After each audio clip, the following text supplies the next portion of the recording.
do we have the ability to make choices in any sort of meaningful sense? That is one of the things that we're going to be addressing today. So I've got 3 points to make. Number one, there are several philosophical views on how free will works.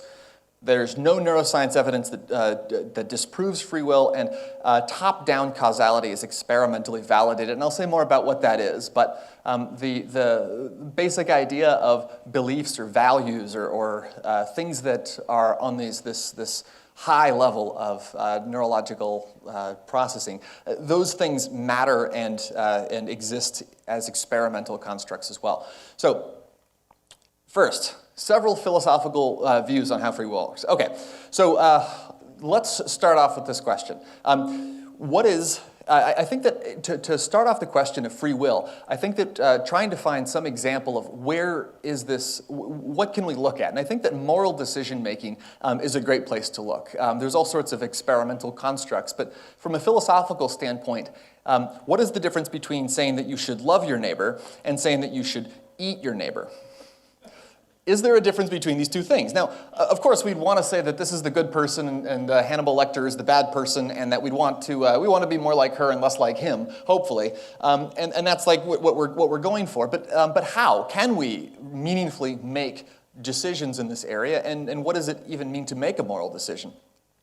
So I'm going to give you one construct of how this could happen, and I wanted to use a concrete example. This is William F. Buckley, a prominent conservative commentator who's got a very smug look on his face in this particular 1957 photo. William F. Buckley said this in 1957, on segregation, the white community is so entitled to it because for the time being, it is the advanced race. So a rather racist comment, and we might say that it's partly his dopamine that's causing that, or maybe it's his mother coming from Louisiana. Maybe we can say that there's sort of cultural influences there. Or perhaps it's his white race, or maybe even it's his class. He was from an upper class family. Maybe these things influenced him to be a racist or to make a racist comment. So then the civil rights movement comes, Martin Luther King Jr. comes, and he says, one has a moral responsibility to disobey unjust laws. All right, so one way we could analyze this, and Bill's going to talk a lot more about this in his talk, is that we could go down. We could say, let's just break that down, and we can learn more about what Martin Luther King is saying. We could look at the word laws. How does it sound? What is it from? What language does it derive from? We could study the physics of it. We could study the physics of the sound vibrations. We could study the ear. We could study the neural conduction. None of these things is helping us understand Martin Luther King Jr. We have to go in the other direction. We have to go up. So one thing we could say is, okay, well, let's study American jurisprudence. But there again, we come up with a problem because that's exactly what he's saying we should not be doing. We should be doing something other than following the law. What he's doing is he's pointing to something above the law. He's pointing to this thing and expecting people like Buckley to also be able to see the thing he's pointing at. But that's very strange. It's a very strange thing to be able to do. And the story has a happy ending. William F. Buckley does actually change his tune in the 1960s and becomes an advocate of the civil rights movement and a proponent of making Martin Luther King Jr. Day a national holiday, which successfully. So when you take that day off, know that people have changed their minds. And it's a beautiful thing. It's a wonderful part of the human condition to change one's mind. All right. But that's weird. How do you change your mind? So we agree that there are things like photons. Like a photon will start here at the sun, and it will travel. And we've got receptors. We've got a retina. We've got a brain that's able to interpret photons. That all makes sense. That we can say that there's evolutionary advantages to being able to see light and photons and be able to detect them accurately. That's all great. We all agree on that. But what is this? Like, what is it that Martin Luther King Jr. was pointing at? And then how is it that anybody is able to see that? That kind of stuff. We might say that it's evolutionarily, is matter the kind of stuff that can be just? That's a difficult question. And so, we might say that yes, there's evolutionary advantages to being able to talk about justice. We can form better societies. We can build we can get together as larger groups of primates to outcompete other groups of primates if we have this concept of justice, but still doesn't answer the question, how exactly can matter do that? We might say that it would be evolutionarily advantageous to be able to teleport like the mutant Nightcrawler from X-Men. But matter doesn't seem to be able to teleport. And so this is a comic book, and it's a great comic book or movie, but that's what it is.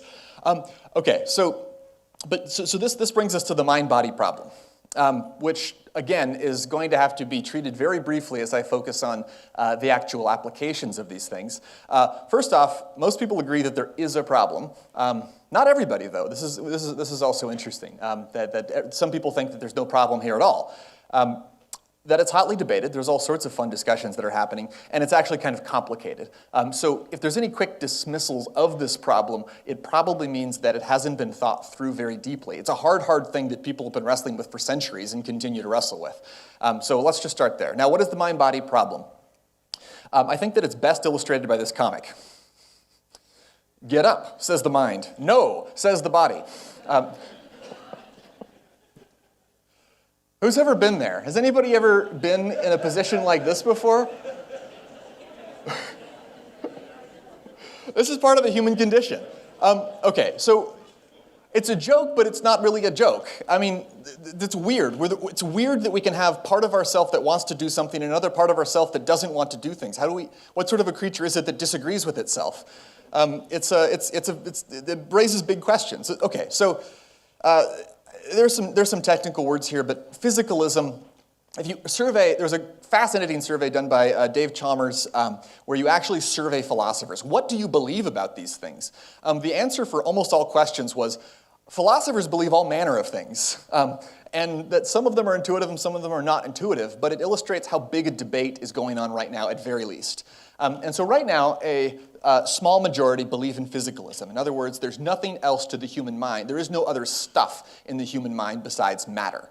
But a significant minority believe in non-physicalism. There's some other kind of stuff. Some people will call this dualism, or that's one direction. But a decent number of people believe in that.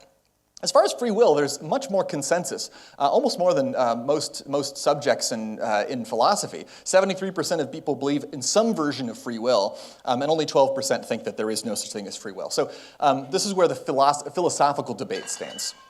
To elaborate just a little bit more, humans seem to have two kinds of properties. One, physical, and two, mental. Physical properties are public, equally observable by anyone. Mental properties are private, only observable by the subject. So for example, a public thing about me is that I am 6 foot tall. You could know that, I could know that, we equally know that I am 6 feet tall. How am I feeling right now? You could measure, how much am I sweating? How fast's my heart going? That's not the same thing as my subjective experience standing here looking at this audience. There is something that it is like to be David Carreon speaking to a Veritas forum that's different. And so this is a private, the private property. And so there's a question of how do you reconcile these two things? They seem very different. And how do you, as a scientist, approach the private ones when in principle you can't? This is part of the problem. Now, there have been various formulations of trying to solve this problem, and I'm just going to list them here to say that this is an interesting thing for further study and reflection. These are example views. There's many more than these, but I just kind of picked these out as some of the more common ones I've heard. Reductive physicalism says there is no soul, that it's all matter, and not just that it's all matter, but anything that you say is that is important, that's above matter, isn't actually real, or isn't really significant, or is an epiphenomenon, some version of that. That the significant stuff that we talk about, beliefs, values, desires, those aren't really real in the ability to cause things other than the bottom levels. Non-reductive physicalism says, more or less, the soul is the exact same thing as the brain. It doesn't mean that there's not those things, but looking at the bottom level only, you're losing information. Thomistic dualism says that the soul correlates with the brain while on Earth. So the idea that anything you do to the brain, you do to the mind, and anything you do to the mind, you do to the brain. But it allows for things like disembodiment upon death, that you'll be sort of a handicapped human while you're disembodied awaiting a resurrection for St. Thomas.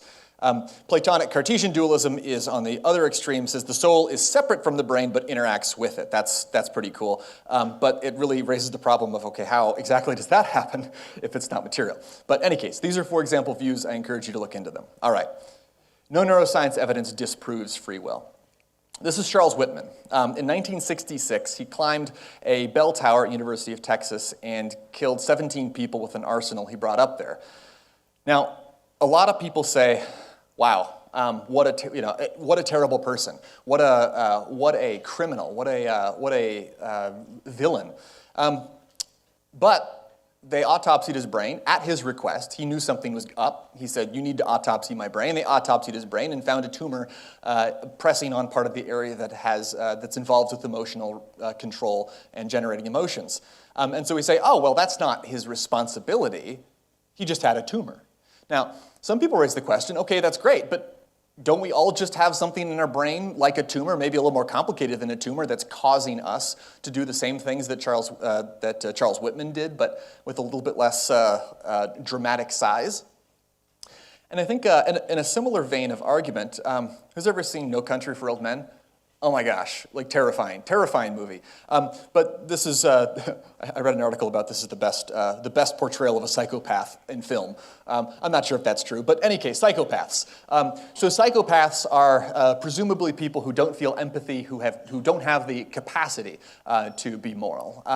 What about them? Could it be that there are such people out there? And would that disprove the idea that we have free will? Aren't we all just differing degrees of sociopath? And I think the answer to both of these questions is no. Okay, so you all see, but if you get a tumor in the wrong part of your brain, you're not going to be able to see anymore. That doesn't mean that there's no such thing as vision. Like the fact that the brain systems can go awry, and then you don't have the functions that were underlied by the brain system that went awry, doesn't mean that there wasn't the thing in the first place. And I think that there's a leap to say, well, if you assume that you're a reductive materialist or something, then yeah, of course you're going to come up with that conclusion that we're all just sort of versions of sociopaths at varying degrees of a knob. But I don't think that that's true at all, and I also think there's all sorts of experimental problems with sociopaths. I'm quite skeptical of the construct, but that's for a different lecture. All right. Last but not least, top-down causality is experimentally validated. So by top-down, I mean more or less directed attention. So when you direct your attention in a particular way, it has consequences, and there's different ways to do that. And so one of the most, I think, clever experimental ways of doing this, this is a large literature in non-human primates in studying directed attention to change parts of the brain. But check this out. So this is your abductor digiti minimi, one of the most easily isolated muscles in the body, very small, usually not very practiced, and usually not very exercised. I don't tend to exercise that muscle myself when I go to the gym. But, okay, so let's look at force. At the beginning of this exercise regimen, you start out with 100, that you start out at a given level of strength, and you exercise that muscle 15 minutes a day for 12 weeks, and what do you get? You get quite a bit stronger. Now, if you do that experiment again and instruct participants to think about moving the abductor digiti minimi for 15 minutes a day for 12 weeks, you get 30% stronger. You get a physical increase in strength by thinking about moving your hand. So there's a fascinating literature about how your brain can change as you redirect your attention. Which brings me to my job. I'm a psychiatrist, and I do psychotherapy. Psychotherapy is one of the sadly fading parts of psychiatry given the economy and how psychiatrist reimbursement works, but again, that's another lecture. For this lecture, psychotherapy is an amazing thing. It's kind of radical. You think, okay, on the one hand, okay, pills make sense. That, okay, you've got a brain disorder, I'm going to give you a chemical that changes the other chemicals in your brain, and you get better. That makes sense, right? In psychotherapy, I'm not touching you, hopefully.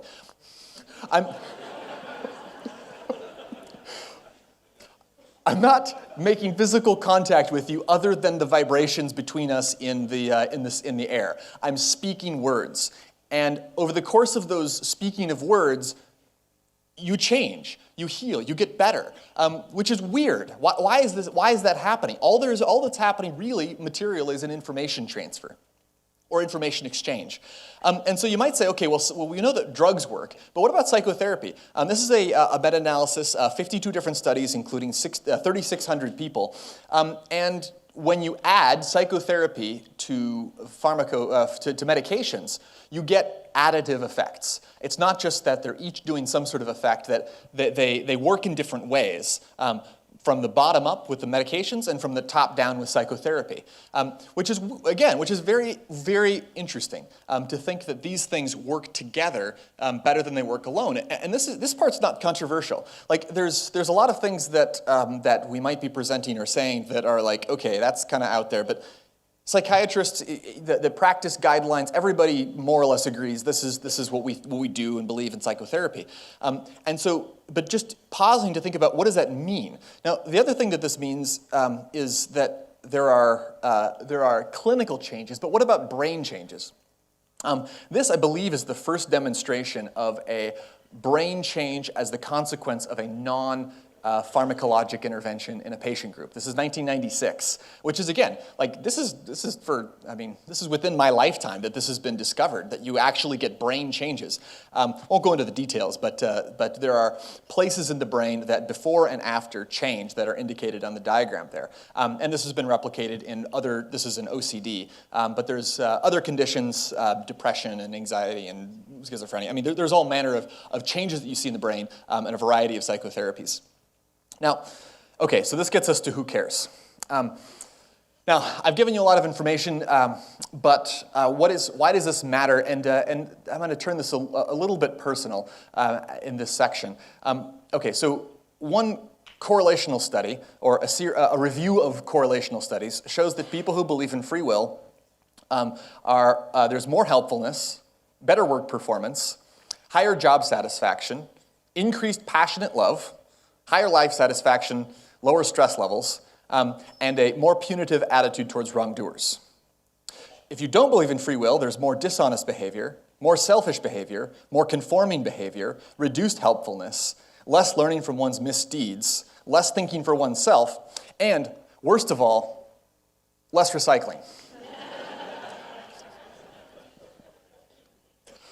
So, one thing that, and this is a correlational study, so this is not terribly strong data, and there's a handful of these things that they've done randomized trials that have been challenged and debated. It's an interesting question, but the overall idea that concerns me is: are we abdicating our ability to choose? If we don't believe we can choose, are we abdicating our ability to choose to other people? Are we outsourcing that? Are we giving this thing that we have, this treasure, up to someone else, whether it be a corporation or a mass movement or somebody that's not us? And sometimes that can be good or that has advantages, but we have to think very carefully about doing that. And switching gears to my own concerns and my own work, mental health, there's mental health consequences too, or there at least statistically some evidence of that. This is teen suicide rates, or at least attempts in a particular study, showing that you get a pretty significant increase in risk of suicidal attempt with injury if you have a low self-efficacy. That means I have a low belief in my ability to change or do things in the world. And so this is not like yes or no philosophically. This is a psychological construct. This is a psychological experience, which I think that another aspect of free will and the ability to choose is.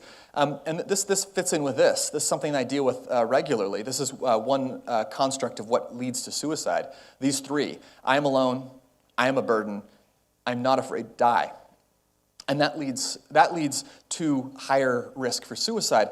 And I think that one of the things that tends to happen is these things tend to be fixed when you get depressed and you believe that I am a burden and I will always be a burden. I am a burden and I have no ability to change. I am a burden and that is the only way I could possibly see myself.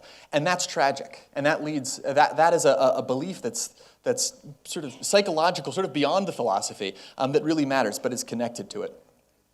This is a book by David Burns, an influential psychotherapist. He says, nearly all depressed people are convinced that they are facing some special, awful truth about themselves and the world that their terrible feelings are absolutely realistic and inevitable. But he says, you can learn to change the way you think about things, and you can also change your basic values and beliefs. And when you do, you will often experience profound and lasting changes in your mood, outlook, and productivity. This is Irv Yalom, another Stanford guy who talks about psychotherapy. One of a very influential guy. He says this: we don't talk about freedom in psychotherapy, but he says, though the word freedom is not found in the psychotherapist's lexicon, the concept of freedom plays an indispensable role in both theory and practice of all traditional and innovative psychotherapies. And more challenging and more difficult for me as a therapist. Until one realizes that one has created one's own dysphoria, there can be no motivation to change. Which brings us back to the couch. This idea that we can change, that we can make changes to who we are and to what we're doing in our own lives and in the lives of the people around us. And that belief that we can change, at least some degree of change. And this doesn't deny that there's trauma, that there's pain, that there's cultural influences, that there's really bad circumstances that people are in. But I think that ultimate, well, there's nothing I can do. That is the thing that a big part of my day-to-day is wrestling through. And this, ending on sort of my calling to this is a passage from the Bible that really touched me and really influences my view of kind of what I see myself as trying to contribute to. The prophet Isaiah says, "The Spirit of the Lord God is upon me, because the Lord has anointed me," which ultimately gets taken up to be to refer to Jesus.